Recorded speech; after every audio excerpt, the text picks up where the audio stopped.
Hello, welcome to tiny blog from my corner of the world. আজকে দিনটা সুন্দর হলেও সানডে কলস টু মাই হেক্টিক ডে। তাই ঝটপট করে গিয়ে ফ্রেশ হয়ে নিয়ে এক কাপ চা বানিয়ে নিয়েছিলাম, কারণ এই চা নেই দৌড় মারতে হয়েছিল স্টুডেন্টদের কাছে, যারা অলরেডি আমার জন্য ওয়েট করছিল। এই দুরন্ত পিচ্ছিগুলোকে এক জায়গায় কন্টিনিউয়াসলি 2 ঘন্টা বসে রাখা is a challenging work for me.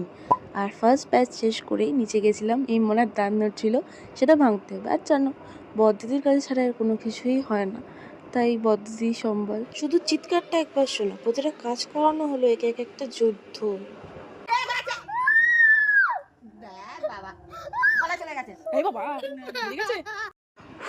অবশেষে যুদ্ধ কমপ্লিট। তারপর ব্রেকফাস্টটা ওটস আর খেজুর দিয়ে কমপ্লিট করে চলে গেছিলাম সেকেন্ড ব্যাচের জন্য। এরা আরোই পিচ্ছি, তাই এদেরকে সামলানো আরও একটু চ্যালেঞ্জিং ব্যাপার। দেন মা বললো আমার চুলে একটু কালারটা করে দিবি, আর এটা আমি না করে দিলে আমার মায়ের স্যাটিসফ্যাকশন আসে না।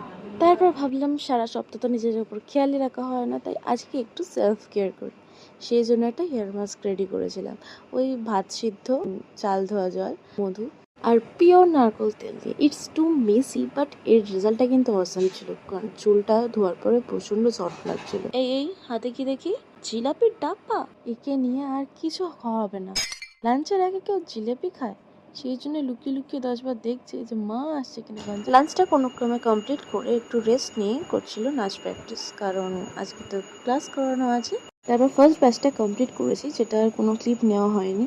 তারপর সেকেন্ড ব্যাচে সেকেন্ড পিচটাকে চলে গেছিলাম ক্লাস করানোর জন্য, যার নাচ অসম্ভব সুন্দর লাগে আমার। যখন প্রায় 8:30টার সময় বাড়ি ফিরে আমার ছোট্ট মেকআপ আর্টিস্ট আজ আমার ধরেছিল মেকআপ করাবে বলে, আর এই মেকআপ টেকআপ করে ভূত সেজে আজকের দিনটা শেষ করলাম।